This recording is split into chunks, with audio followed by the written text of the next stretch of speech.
Kalimera, kalispera, kalinichta, no matter where in this wild, wacky, and sometimes wonderful world you might be. Thank you for making the Highbury Squad part of your day. What a night in Europe for the Gunners. And one of my favourites here to talk about it, Squaddies. Are the Arsenal really back? Let's rock and roll.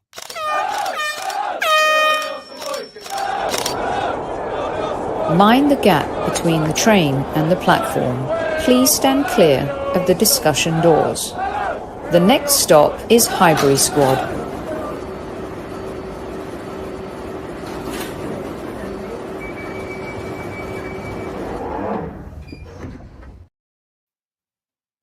Hello. For those of you able to join live, thank you. I know it's an unusual hour once again for Highbury Squad, but when you can catch these players, just like the transfer window, podcasters, I should say, you do so. And also, we are late. We're 10 minutes late.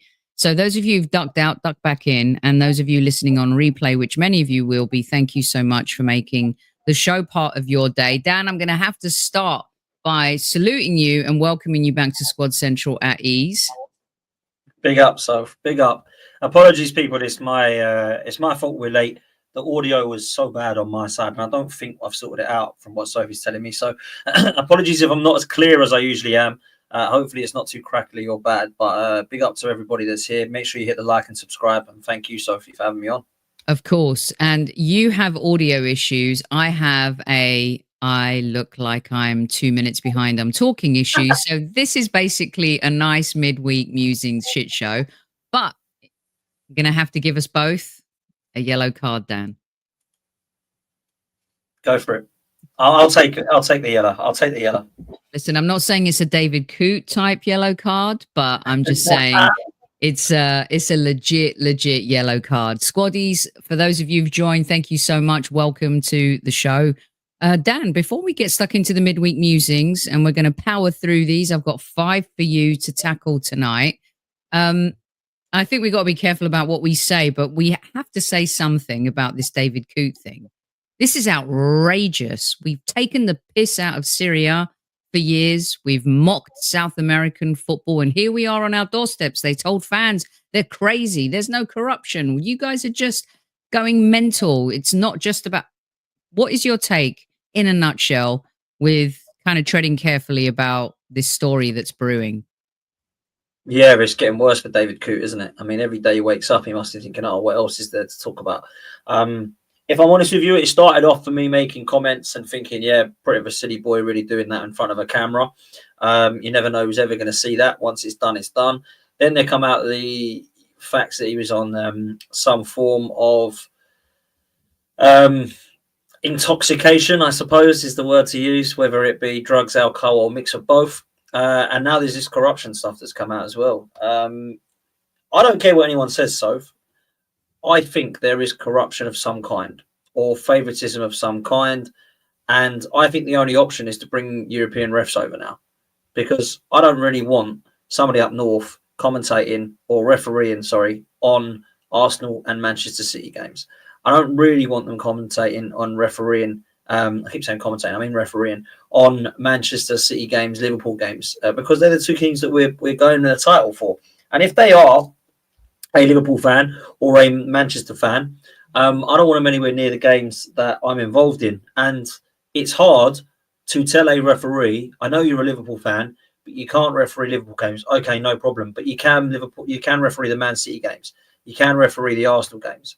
They shouldn't be allowed to do that either. So it's very, very difficult how you go with this one.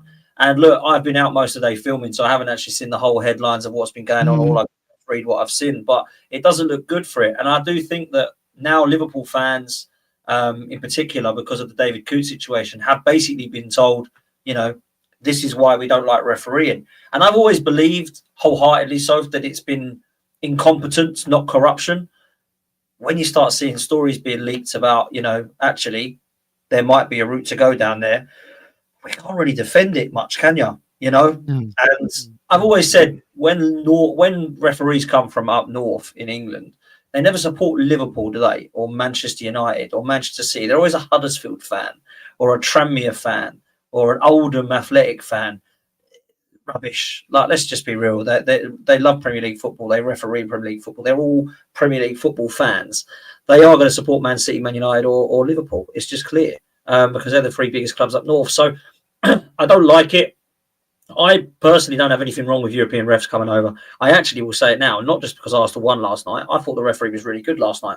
I think the referee that looks like Trossard is really good in the Champions League. There's a lot of European refs that have been fantastic. Christ, the best one ever was Kalina. He wasn't English, right? So I need to look at European refs now, because there is clearly something going on.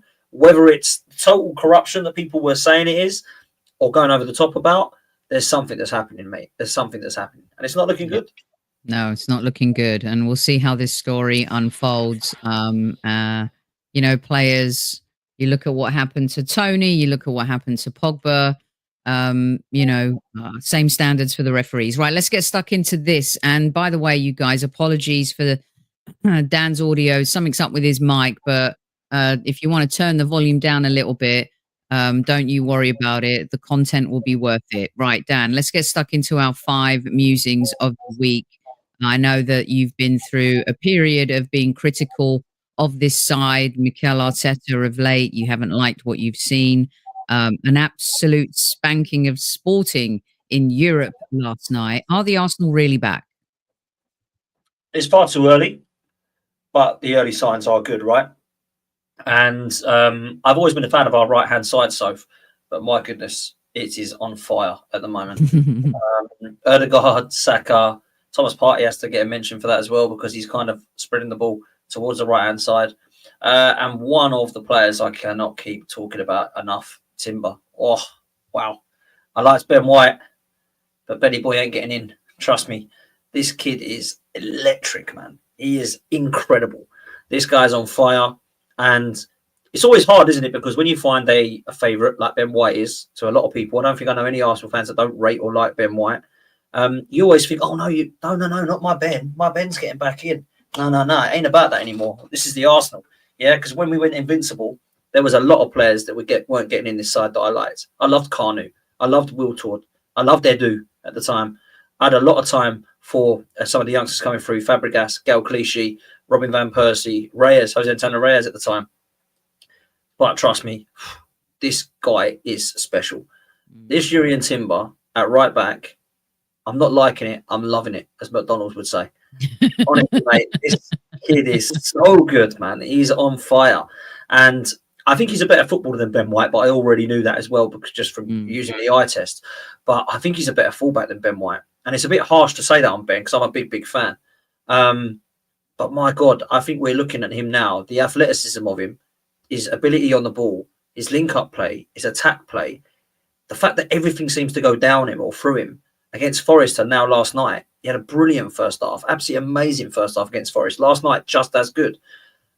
This right-hand side has just got stronger with Timber in it. I'm sorry, it has, and it was already strong. And last night, I think we've seen probably our best European game away, I would say so, since, if I'm honest with you, the only two I can think of are back in 2006, Real Madrid, and back in 2004, the San Siro. That's it. Like that. So we look at this and we think Sporting Lisbon were a team that went 18 months without losing. Phenomenal, phenomenal. Okay. You know what's really funny is last night we had James on, your good mate from AFTV, and I brought this point up: Timber and Calafiori versus Ben. And it's interesting that you mentioned it, because we're consistently having to make upgrades to make up those extra inches. Some feel we've outgrown Zinchenko and Jesus. And, you know, Benjamin is still very important. One of our listeners just wrote in, Ben is, always disrespected. No, Dan and I love Benjamin White, but there's no doubt that, Timber elevates the team in totally different ways. And the combination between him and Calafiori is an X factor that I think we've been missing. So still, you need a squad. And, Benjamin might not start when he gets back, but he's going to be integral, and he's still very important. Imagine having Ben White to come off the bench with 20 minutes to go in a game. And, Timber is undeniably more talented, like Dan said. Right. Dan, I'm going to ask you this question. It's probably a question that most of the squaddies really dislike. But when you see how Saka plays, Odegaard plays, when you see Gabriel and Saliba, you have to ask at this point, who is Arsenal's most important player? I thought there was a mixture of brilliant performances last night. But in your estimation, my friend, who is the Arsenal's most important player right now? It's very difficult to pick one, Soph, because we see what happens when ÖDEGAARD goes out. We see what happens when SAKA goes out. We see what happens when Saliba goes out. I find it very difficult to compare these three because they are so important, and it is very close. There isn't one levels ahead of the other. And some might think that I'm going to shout out ÖDEGAARD straight away because now that he's come back, we're winning again. I actually don't think he's as important as SAKA and Saliba, and I'll tell you why. I think we can see a little bit of a glimpse of what the future might look like without Martin ÖDEGAARD, if there was to be a future without him. I don't think he will leave. But even when Nwaneri is coming through, I think Arteta knows now he made a mistake by not playing him more. But for me, the one I think that is the most important is one that we've already lost in the title race and didn't win, and that is Saliba. Saliba is the most important player, in my opinion. SAKA, we miss him. We can kind of put someone there. I don't really like Jesus or Sterling there, but we have at least got some cover that can get creativity or that can give us some press or can give us some goals, hopefully. Nwaneri could actually do the job out there as well. We've seen Nwaneri come in for ÖDEGAARD and lift the team still. I haven't seen anybody come in and come close to what Saliba does at Arsenal. There's just not a backup for him. There just isn't. I couldn't even tell you who the backup for Saliba was, if I'm honest with you. Maybe we have to shifty a right back because we ain't got one. Might be Benjamin White if he was fit at this point. Might have to be Ben White at the moment, right? So I think he is the most important player. And people might be shocked by that because they might think, well, it's ÖDEGAARD. Look, we're now winning without him. Yeah, but actually, was that a an Arteta thing, or was it he's so important we can't replace him type thing? It's hard to replace all three of them, Sophie. It really is. It's quite close. But I'm going to go with Saliba because I just think I've already seen evidence what happens without him. We lose a league title. We have to play a player there that's nowhere near as good. And I know it was Holding at the time, and we've got Tomiyasu or Timber now or Ben White. But I honestly don't think any of those come near to how good Saliba is. He is levels.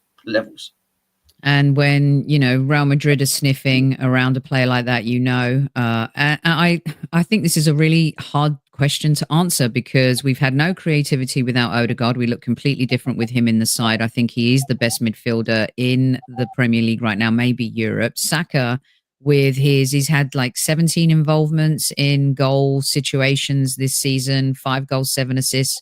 You can correct me if I'm wrong on that. But David Raya Demsek just said, who's the backup for him? He made some insane saves last night and was absolutely brilliant. But the great wall of Arsenal that is Gabriel and Saliba, that is very difficult to replace considering it's been 2 of our weakest positions year after year after year. We've proved we can handle creativity, but we haven't proven that we can handle defense. And so, yeah, I totally understand where you're coming from on choosing Saliba. Let us know what you think in the YouTube comments. If you're listening on replay, 200 of you in live chat, hit the like button if you're enjoying this conversation. Dan, I've got another one for you right here. Midweek Musings on the Highbury Squad.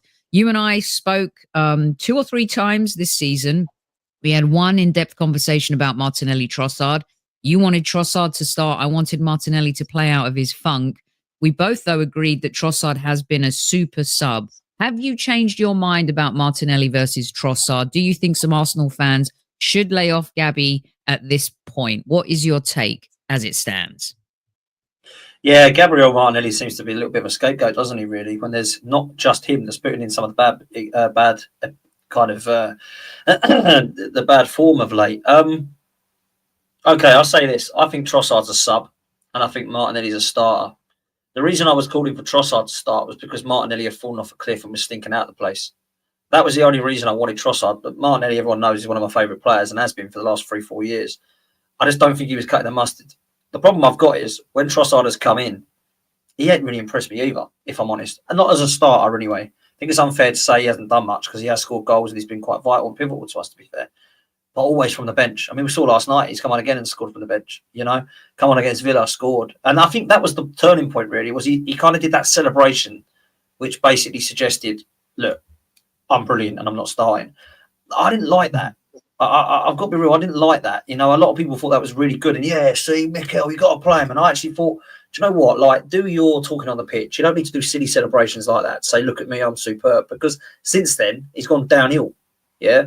So he made himself a little bit silly. I think if you're a player that comes on from the bench, like an Ole Gunnar Solskjaer, you can make yourself a legend that way. You don't have to play every single minute of the games to become a legend at the club. If you're coming on and you're scoring Champions League final goals, you're coming on and scoring goals, you're coming on in an FA Cup final winning trophies, you will go down as a legend 100%. Ole Gunnar Solskjaer will, because he came on and did what he did against Bayern Munich in '99. Like, and to be fair, every time he come on, he was a super sub for Manchester United. So I think that's what Leo Trossard is.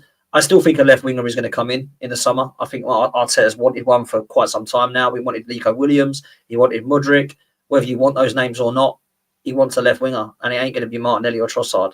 They're going to become squad players. So at the moment, Martinelli starts. Good to see him on the score sheet last night. His movement was very underrated for that goal, by the way. I thought he was excellent for that. And I just really want this kid to shine, because I know that he's got so much ability, and it would be great to see it. So if it really would. So yeah, start for Martinelli, bench now as a super sub for Trossard, I think. Fair enough. Fair enough. You know, I did a show where I did a whole defend Martinelli when everyone was calling us boring, stop the scapegoating, and well done for bringing that up, Dan. He still is a mega talent. I don't know if you guys saw him play for Brazil. He was playing more of a middle role for Brazil during the international break, almost scored a corker. He's a special player still. We can't give up on him. And players like Martinelli, who have been there for us in our dark days, deserve a little bit of grace, in my opinion. Right, here's one for you.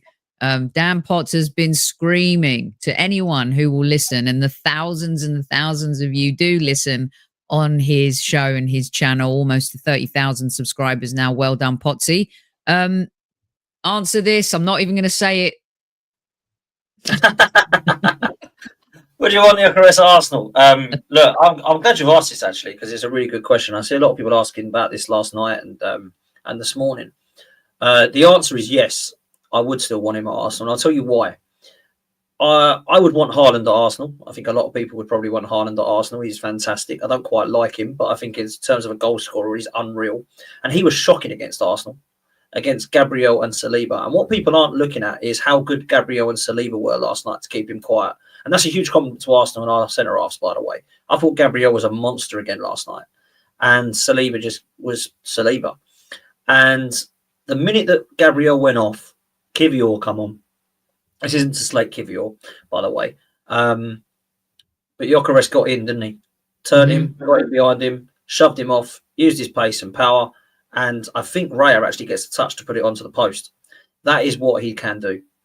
And I'm not going to use the game against Arsenal to prove to me that he isn't good enough to start, because I would take him over Havertz in a heartbeat. And I think when you look at, and I'm talking about to start, I don't want to get rid of Havertz. I think this guy has got so much, and I think he's doing it. So he's doing it in Champions League now. He's doing it in the Portuguese League. He was doing it for Coventry in England, and he was doing it for Sweden.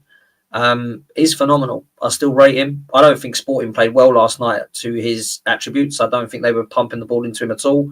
I think they were actually waiting for him to come back and get it and run it round everybody. And that wasn't really what was going to happen with Gabriel and Saliba in front of him, right? So I would still want Gyokeres at Arsenal. I didn't see anything that made me think he was poor. I didn't think anything that made me think he was off the boil. I didn't see anything to make me think, oh my God, look at this. He's missing sitters left, right and centre. We didn't give him anything. We started him. We give him nothing. Same with Forest. I thought we were so good last night. It's probably the worst game to judge Gyokeres. You need to judge Gyokeres over a period of games, I would suggest. But I'd also say look at what he has done for club and country. I think he scored 4 for Sweden. I think he scored 4 for Sporting Lisbon the other day. A hat-trick against Manchester City. This guy is special, and he's going to go somewhere and be a talent. Unfortunately, it's not going to be at Arsenal, though. I just don't think we're interested in him. I just don't think we want him. It's a shame, because I really want him. But, you know, people say it's the Farmers League that he's in. Well, who else has scored 58 goals in 50 games then?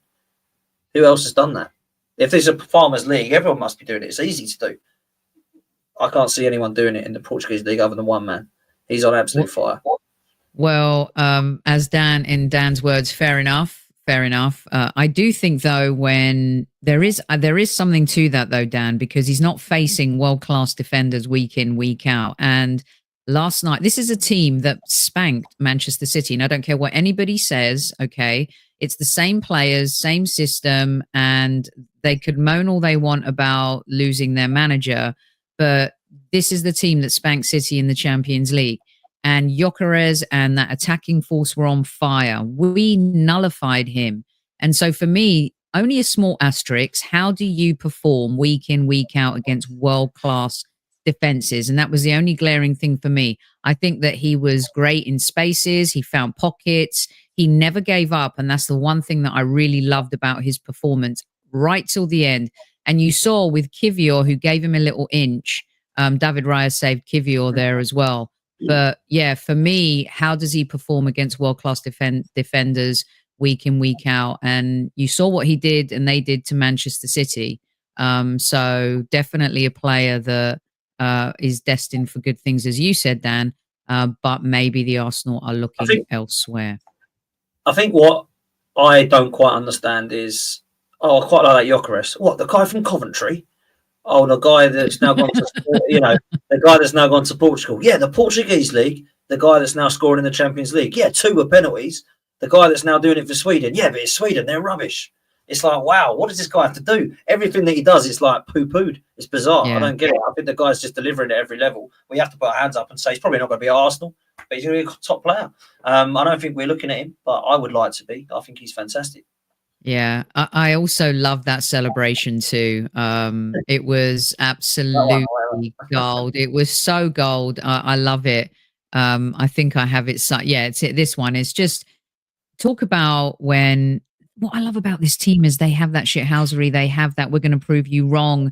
It's been missing. I felt like last night and the Forest game, we kind of got, when I talked about our Arsenal back then, felt like we had the bravado, the belief, the confidence, all of the X factors that had been missing for most of the season. But as we've seen this season, when our key players are missing, we have a little bit of a problem. So musing number 5 for you, Dan. I think that this is an improved area so far as the season has been going. Want your take on if you think the bench is proving more value as the season goes on. Well, it will do because the players will come back. And my problem was never, oh my God, Arsenal squad is terrible. My problem was, oh my God, we've left ourselves short by 2 players yet again. And I think it's clear what the 2 players are. I think they're the ØDEGAARD position and the SAKA position. But I think that a number 9 is definitely needed to be a start, so that Havertz and Jesus and Sterling are all become the kind of squad players. Maybe Trossard or Martinelli, one of those, is becomes a squad player. So when everybody is fit, we've got a really good bench. Really good bench. The problem is we're not going to have everybody fit for the rest of the season, are we? There's going to be injuries. So that's my problem. The other thing I will say is I can clearly see where some of the issues are with the lack of trust that Mikel Arteta has still got. I didn't see Sterling against, who was it, at the weekend? No, Forest. I didn't see him. Forest or last night either, because obviously Kivior he had an assist when he came on. Let's be fair. Sterling, yeah, against Forest. Sorry, I meant last night. Yeah, no, against last Forest, night. Yeah, against Forest, he came on and he set up Nwaneri. And do you know what? Graham made a good point on Lee's channel actually, that Nwaneri and Sterling look very, very close, very, very close. If you look at where they are and how they celebrated and what they're doing in training, I saw them last night. I think they were both warming up. They looked very, very close. And maybe Ethan looks up to somebody like Raheem because obviously when he was growing up watching football, Sterling was killing it in the Premier League. And it just says to me that there's something there, maybe as a bit of a role model. And I'm not saying that that's a bad role model at all, because Sterling has won everything in the game. He was going to come on last night, but Kivior had to come on in the end because obviously Gabriel got a knock and had to come off. But Sterling's the one I'm not so sure that he's trusted too much. I don't blame him for not trusting, by the way. But I just question that signing. I think that's poor. Jesus and Zinchenko, I think we've grown out of them now.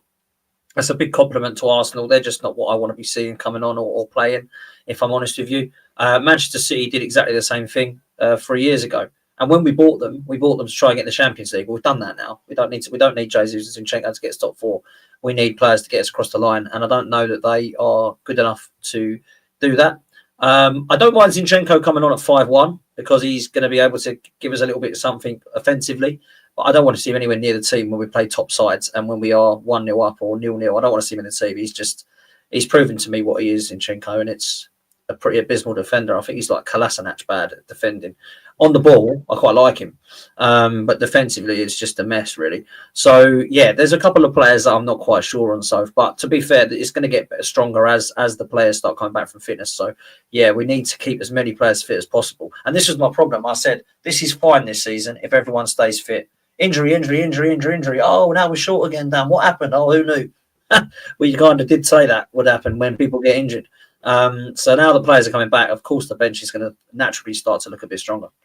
I think that good points as well. I forgot to put Zinchenko's picture in here, but I think that the bench has been doing a much better job. I think also, and I'll think 100 times here, you guys, just to annoy you, Sterling has been a little disrespected. He's not been given the opportunity. We've seen what he can do in the cup games. That's not the barometer. I think we all agree about that. But when he's come on, I think he's done a decent job. You don't need him to be Sterling, the superstar he was at Manchester City. You need him to come on to do a job for you to close out a game. He gets an assist against Nottingham Forest. I thought he was the liveliest player in Bournemouth, had to come on with sacrificial lamb. Last night was about to come on, couldn't do that because, of course, we needed to switch gears a little bit. But I mark my words, I think Sterling's going to play a role in this fight for Premier League, Champions League and the domestic cups. I don't think he's been given an opportunity yet for everyone to say that he's been a terrible signing and he's a waste of money, which, by the way, Chelsea paid a lot of his wages. Do you agree with that, Dan? Totally agree with that. I don't think this is a Sterling issue as such. I think Mikel Arteta has, for whatever reason, fancied other options. He hasn't really been given a fair crack yet. And I'm on it. I've got to be honest with you. So if I don't think Calafiori and Marino have yet, I think we've got to be seeing a lot more of them before we start to judge whether they're great or brilliant or just good. I think we need to see these three signings a lot more. You know, they're new signings. We've got to remember we're only 13 weeks into the season, aren't we? Or 13 games in. So we've got to be realistic about it. And I think we've got to say that they are at the moment looking like they've got a lot to do to try and develop. But I think I'm seeing that a little bit with Marino now, certainly with Calafiori. And Sterling deserves that as well, that time as well. And they've had much more game time than Sterling. So we've got to see. We'll judge it in May, won't we, and say what the signing was overall. Exactly. At the moment, you know, let's see what happens. Exactly. And Marino was up and down. A lot of people in chat saying he was good at the weekend, but he wasn't great when he came on last night. Again, luckily, it's a game where you're just closing out, giving players minutes. Making sure their legs are still good for West Ham. But when people start screaming he has one good game, he's like, oh, he's better than Rice. Oh, he should start over. The midfield is Partey, Rice, Odegaard. And until you sign maybe a Zubimendi or I don't know who, but that is the midfield for the Arsenal. And credit to Thomas Partey. I know he might be playing for some contract somewhere, whether it's at Arsenal. He's been absolutely brilliant so far this season. A lot of love for Sterling in the chat as well. Keep those likes coming in, everyone. Right, Dan, we're going to get you out on these couple of bits here as well. It's the midweek musings, as you know. It's 5 subjects, 5 minutes each. It's one of our quick fire shows. Hope you've been enjoying it. Do you believe in this team? Are they destined for glory? I've got a lot of belief in them individually. I've got a lot of belief in them as a team in certain games. My problem is, it won't shock you as everyone, is I don't have a belief in this manager to get us across the line with this team. And until I can be proven that I'm talking nonsense and he goes trophy and delivers, I'm always going to have that question mark, unfortunately. I think they've got everything. I think they've got a little bit of everything. I think they're a couple short. I think we're a 9 short, potentially an 8 short. And then there's some backup players. If you want to talk about Saliba, Saka and Ødegaard being covered for, that's fine. But we have got players that can cover for them. I just don't think they're at that level.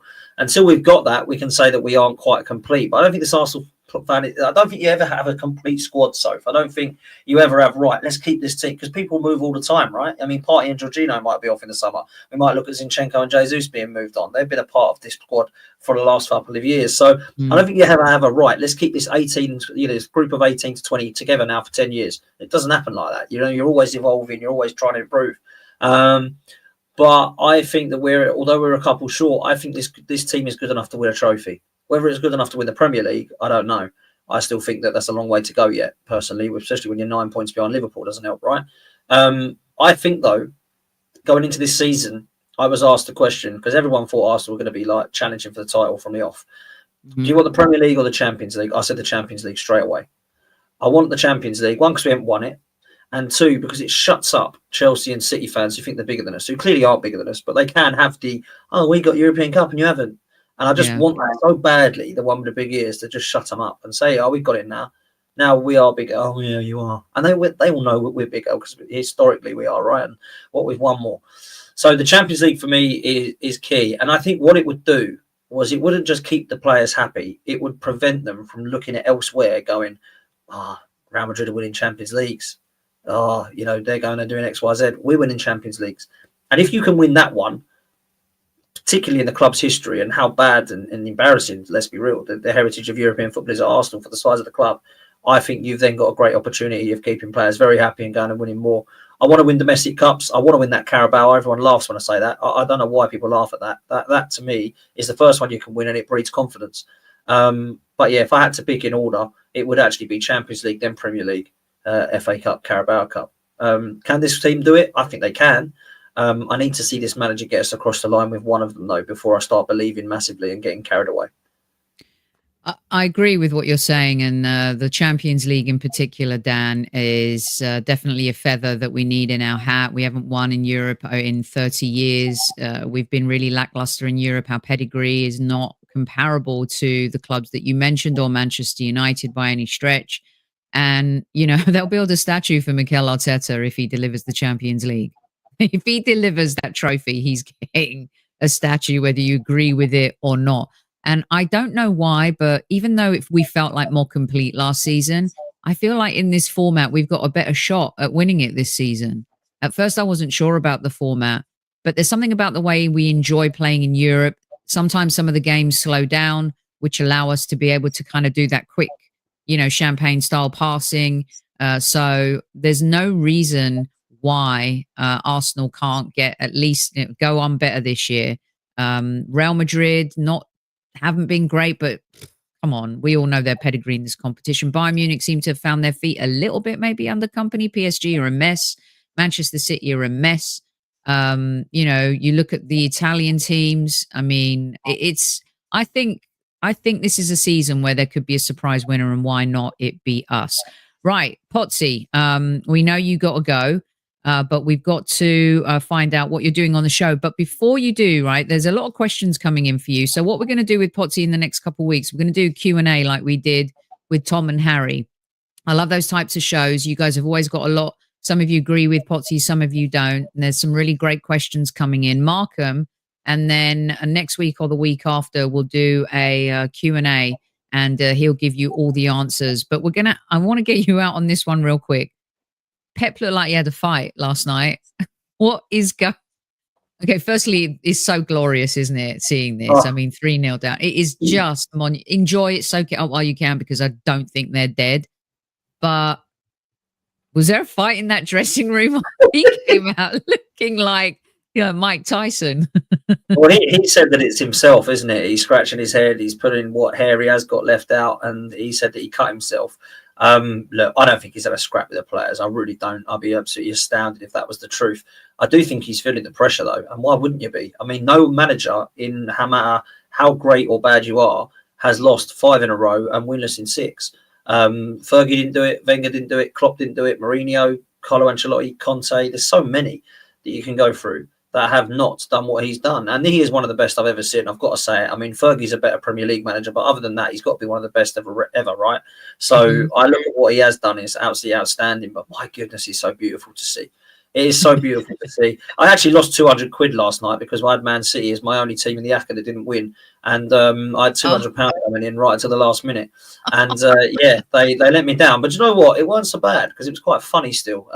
So it was a joy to see, and long may it continue. And just on this Champions League format, by the way, when in the top 8 at the moment, Arsenal are actually in it. So if it was to stop right now, we're 7th, we go through, right? The other teams that are in that 8 are Sporting, who we've played, Monaco, who we've got to play, Atalanta, who we played away, and Inter Milan, City top, who we played away. So actually, the fixture schedule for us has been hard in the Premier League, but it's actually been tough for us in the Champions League as well, because the teams that we're playing or have played are in the top 8 already. So Arsenal might be doing pretty well in that Champions League, to be fair, to be in that 7th position after having lost two players, teams that are in that top 8 as well. So yeah, win our remaining games and we'll go through the top 8, no doubt. So that's what we need to do.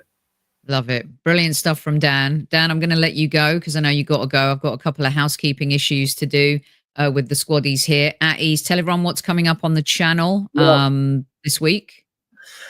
Big up to you guys. Big up squaddies. And make sure you do me a favour, hit the like on this one. Make sure you subscribe to the Highbury Squad and you're helping Sophie out and the guys. I will be over on 12th Man tonight at 10 p.m. for a show. And I have got a show on She Knows Arsenal out with Jess at 6, who is also going to be on the show later at 10 tonight. Give Jess our love. We've been due a show together for a while, so say hi to her from me and the squaddies. Absolutely, I will. Yeah, I'll see you over on 12th Man tonight at 10 p.m. I've got a lit show. You've got myself, Gal, I've got Kenny Ken, I've got Jess, I've got Brandon. So there's going to be a good I'll be mix watching. of people, and there'll be lots of debate as there always is. So yeah, we'll catch up soon. So, but love for having me Brilliant. On. Thank you for having. Thank you for joining us, Dan. Take care. Lots of love, and see you soon, guys. Always appreciative of Dan for coming on the show. Right, squaddies. Let me do some bits with you before we disappear. Again, apologies for any audio issues on that one. It is, I don't know, and I have an internet delay as well, but hey ho, here we go. Later, Dan, give Dan some love. Make sure you go listen to him and Jess right after this. And also Football's 12th Man. If you haven't subscribed, Matty K, we've been giving out yellow cards today. Matty K, you're late. You get one too. Dan and I got one as well. They're stacking up. They're stacking up. A lot of thanks for Dan. Listen, love you guys. Don't forget, right, this amazing competition that I have going for you with Zenith coins. And it is a big one because the retail value for this is 100 and let me get rid of this banner. But I'll put this up because you can also buy your North Bank, your Arsenal, your Clock End, and your Invincibles coin. It's the holiday season. If you're looking for a gift for someone, Squad 15 gets you 15% off. Squad 15 gets you 15% off. This is the North Bank coin, which is beautiful. And why don't I get rid of this here? I have one right here. Comes in a beautiful case, and you open it up. You've got your North Bank certificate of authenticity right here, and you've got your Zenith cloth to polish it with. And then there is the coin itself, which the camera isn't doing a good job of showing, but it's really beautiful. It's a great gift. These ones retail from 25 to 30. But I'm doing a competition for the Invincibles coin in association with Zenith. It's absolutely beautiful, marking the epic season that the Arsenal had. As I said, this retails for about $149, but you guys can have it for free if you email me your best story from the Invincible season. The Highbury Squad at gmail.com. The Highbury Squad at gmail.com. No more than 500 words. There have been some real good ones that have come in so far. You're not going to want to miss out on this. There's about a few more days. You'll have until next week. We're going to announce. I'll give you till Wednesday to send in your stories. The best, whether it's sad, glad, rad, ridiculously outrageous, any story you have from the Invincible season, and you could find yourself the winner of this puppy. It is absolutely gorgeous. You open up it's like Julia Roberts in Pretty Woman, where he opens up the box and there's the diamonds in there. And you have your certificate of authenticity. It's all hand numbered. It is beautiful. This right here. You've got this right here. And then you've got your individual coins right here. Bosh. The Highbury Squad at gmail.com. The Highbury Squad at gmail.com. Get your stories in now, and you could find yourself having a beautiful gift this holiday season. And do visit them for any of the other coins. Squad 15, get your 15% off. Thank you, Donna, for joining the show. Listen, Gary has been at Lee Judges, desperate for a coin. The only way Newman gets a coin or not is if you guys vote for it and you decide yes. So when we do our giveaway for the best Invincible story, we are also going to have a vote to see if Newman should ever get a coin. I know what Super Kev's answer will be. It's absolutely no. but you guys could have a say in it as well. All right. And then, of course, we want to say hello to our friends at Football Prizes. One more. I did say I had some housekeeping issues. Go to Football Prizes for the Patrick Vieira prize. Only $3.95 for a ticket. The auction ends on Monday, the 3rd of December.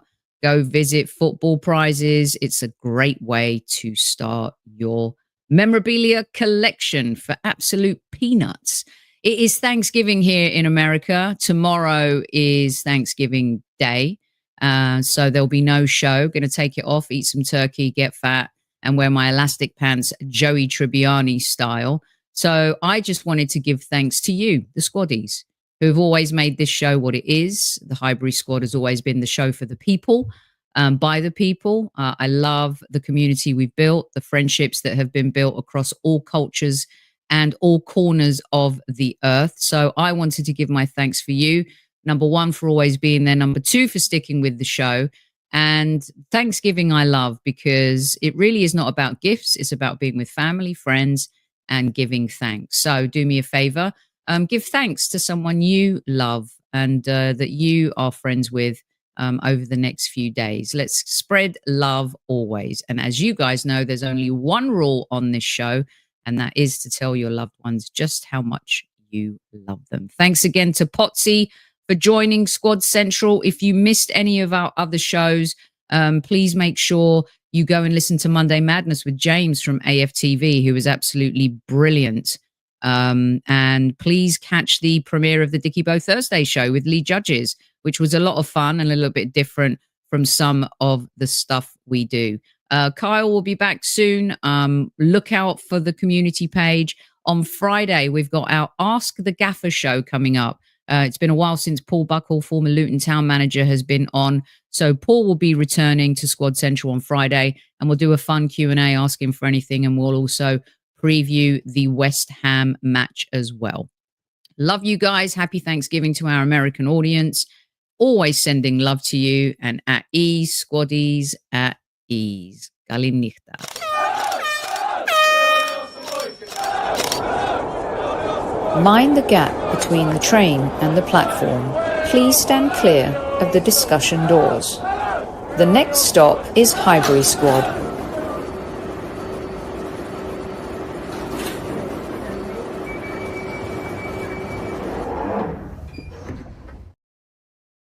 I'm just catching up with some of your comments about Newman as well. Oh my God. Hilarious. Love you guys. Good night.